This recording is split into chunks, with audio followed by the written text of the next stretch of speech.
So this Taylor Swift, Travis Kelce story now, as you can see, is delivering a pretty powerful hit to traditional gender norms, according to these beer-bellied white male Christians who scream and fart and wheeze during a football game.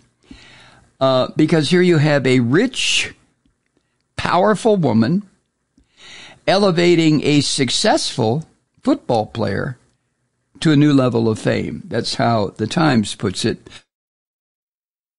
And I don't have any problem with putting it that way. I mean, Travis Kelce is famous in his own right, but his fame is pretty much limited to the gridiron, to a football team, and to, maybe 18 performances a year in which he is an integral part, but he's not the star. Where it concerns the Kansas City Chiefs, it's Mahomes, the quarterback, who's the star, and he should be. So Taylor Swift, by virtue of her own global fame, obviously anybody that she hooks up with, the way she's hooked up with Travis Kelce, is going to be taken along for that ride, whether he likes it or not. I mean, it's just the way it goes in a celebrity-obsessed population. And if there's anything you can say about such a large percentage of the population, it is we are celebrity-obsessed. I mean, we are, and not just in this country. So, yes, she took a successful football player and elevated him to a whole new level of fame. Now, according to the Times, some of the bullshit coming out of the maggots has been incredibly silly, including a speculation that Taylor Swift is after Travis Kelce for his money. Yeah. I mean, her net worth is probably approaching $2 billion right now. That's an entirely different universe from a person who is merely wealthy, which a lot of professional football players, by our standards, would be considered wealthy. If you're paid over a 10-year football career, if you're paid $30 million a year, you've made a third of $1 billion over the life of your career. Woohoo! But Taylor Swift apparently can put together a $1 billion paycheck just by going on a global tour. You understand what I'm saying? Now, there's some other accusations that obviously I would agree with the Times are driven by fear and grounded in a tiny bit of truth. And that is her command, such as it is. I'm not saying she could order people to jump off buildings, but her command of 280 million Instagram followers. 280 million. That's twice the number of people who voted in the last presidential election for anybody and everybody. I mean, that is the kind of following that Taylor Swift has. Also, she has enormous influence, granted, mostly on younger people, but so what? And she has supported Democrats in the past. And up to this point, for much of her career, she has avoided talking anything political. But in 2018, according to the Times, she endorsed 2 Democrats in Tennessee because she owns a couple of homes there. The former governor, Phil Bredesen, who was running for the Senate against then Representative Marsha Blackburn. Obviously, Marsha Blackburn won. This right-wing Christian jackass, Marsha Blackburn. And she also was endorsing Jim Cooper, a House member who has since retired. Anyway, she wrote this on social media, quote, "I always have and always will cast my vote based on which candidate will protect and fight for the human rights that I believe we all deserve in this country. I believe in the fight for LGBTQ rights and that any form of discrimination based on sexual orientation or gender is wrong. And the word wrong, of course, was all caps. That's what she wrote on social media. And she added, quote, I believe that the systemic racism we still see in this country towards people of color is terrifying, sickening, and prevalent. End quote. All right, if you believe in social justice, if you believe in the U.S. Constitution, if you believe in equality under the law, especially where it concerns equal protection under the law, how could you disagree with that statement from Taylor Swift? You can't, unless you have become a hypocrite like the Christian fascists have become. And I know you haven't, or you wouldn't be listening to this program. So the alarm bells, back when she endorsed two people in Tennessee in 2020, the alarm bells were very clangy and loud, to the point that it got the attention of the Orange Antichrist, who started, shooting off his mouth and loudly backing Marsha Blackburn. And he said at the time, knowing all too well how influential Taylor Swift could be, the orange bastard said, quote, I'm sure Taylor Swift doesn't know anything about her. Let's say that I like Taylor's music about 25% less now, okay? End quote. Yeah.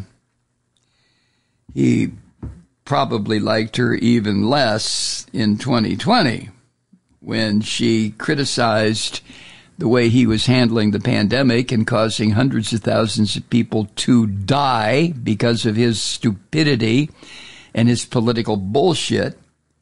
And then Taylor Swift endorsed Joe Biden. Oh, I'm sure that just went right up the crack in the orange Antichrist's backside and drove him crazy, right? Now, one of the reasons I had a problem, getting and even listening to Taylor Swift is because her early music attracted mostly teens and preteens and young girls, and it just wasn't, I'm still hung up on the 70s, actually.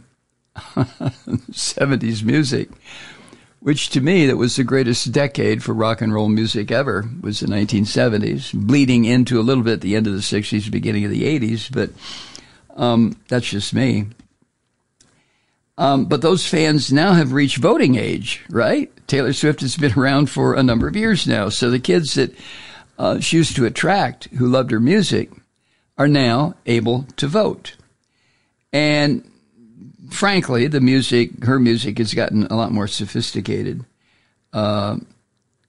as she's gotten more sophisticated. That's just a natural evolution. I mean, take a look at the Beatles. From I Want to Hold Her Hand to something written by McCartney or Lennon towards the end of their time together. I mean, of course that's going to happen. Anyway, also according to the New York Times, much of this paranoia, this insanity, this stupidity about her has lurked on the fringes of MAGA, with people like this crazy bitch Laura Loomer, the conspiracy theorist from Florida, who declared back in December that, quote, 2024 will be MAGA versus Swifties. Jesus Christ. Swifties, if you're not familiar, I'm sure you are, but if you're not familiar, the Swifties are the followers of Taylor Swift. MAGA versus the Swifties. Doon, doon, doon. And then Charlie Kirk, this crazy little bastard who put together the youth propaganda, like the Nazi youth organization, Turning Point USA, he declared back in November that Taylor Swift is going to come out for the presidential election. I don't know what that means. That was after Democrats had another strong showing in an election that demonstrated that the issue of abortion, honestly, truly motivates people, especially woman people, to go to the polls and vote. And at the time, this crazy little fuck, Charlie Kirk, said, all the Swifties want is swift abortion. Jesus Christ, how insulting, how disgustingly insulting these son of a bitches can be. And I wonder if they realize how insulting and creepy they really are. I mean, Charlie Kirk, how does this prick look himself in the mirror in the morning? Unreal. Anyway, the Taylor Swift bashing got to Fox News in mid-January, this January. This crazy fucker, Jesse Waters, who is on that network, he suggested that Taylor Swift was a Defense Department asset engaging in psychological warfare. I mean, you can't make this shit up. Jesse Waters, oh my God. Jesse Waters tried to tie Taylor Swift's political voice with Travis Kelce's Pfizer endorsement to the incredible success of her last tour, the Eras Tour, which boosted local economies and landed her on the cover of Time. And Jesse Waters, on his little shit show on the Fox Sewer, said, quote, have you ever wondered why or how she blew up like this? Well, around 4 years ago, the Pentagon Psychological Operations Unit floated turning Taylor Swift into an asset during a NATO meeting. End quote, right? You dumb fuck. And at that moment, right, Jesse, the little green men come out from hiding in the cracks and crannies in the NATO room and drew their light swords. And what is wrong with these people? Jesus. And then Andrea Haley, who is the CEO of Vote.org, she made the most of the Fox News criticism, bless her heart, saying that Vote.org, that organization's partnership with Taylor Swift, quote, is helping all Americans make their voices heard at the ballot box, end quote. And then I guess she felt compelled to add that Taylor Swift, quote, is not a psyop or a Pentagon asset, end quote. Woo-hoo. Can you believe this? Well, whether we believe it or not, this is how these crazy fuckers think. And then the NFL crowd, you know who we're talking about. I'm not talking about everybody that goes to an NFL game, for Christ's sake. I mean, football is football. But the ones we're talking about, or the Times talked about in this article, these crazy son of a bitches in the MAGA movement who believe all this. They're so goddamn ignorant. They don't understand the promotion of Taylor Swift, the talent of Taylor Swift, the publicity of Taylor Swift, and the fact that the American public is always has been, always will be hungry for the next big thing in entertainment. Pentagon asset. Anyway, back up to the present moment on Sunday. Maybe you saw it when she ran out on the field after the Chiefs beat the Ravens and put her arms around him and gave him a big hug and a kiss. But apparently that sent the Christian fascist MAGA scum into a fit, I should say, of apoplexy that's probably going to get more and more intense in the run-up to the Super Bowl game on February 11th. I hope some of them have just stroke out. I hope some of these bastards get so upset, so freaked out by the deep state conspiracy of Travis Kelce and Taylor Swift that they just stroke out. You know, instead of watching the game on February 11th, they'll be in a intensive care unit someplace while their heart gets fainter and fainter. Crazy bastards.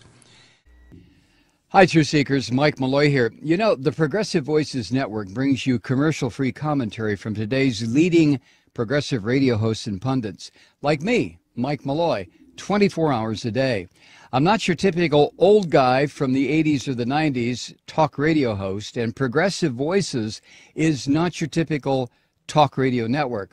It's a listener-supported nonprofit with no corporate control whatsoever over our broadcast. So hosts like me, Mike Malloy, are free to rant and scream and carry on about whatever we like. We're often controversial, but we're never boring. Weeknights, 9 p.m. in the East, 6 p.m. in the West on the Progressive Voices Network. Always progressive, always on. I'm Mike Malloy. Keep it lit.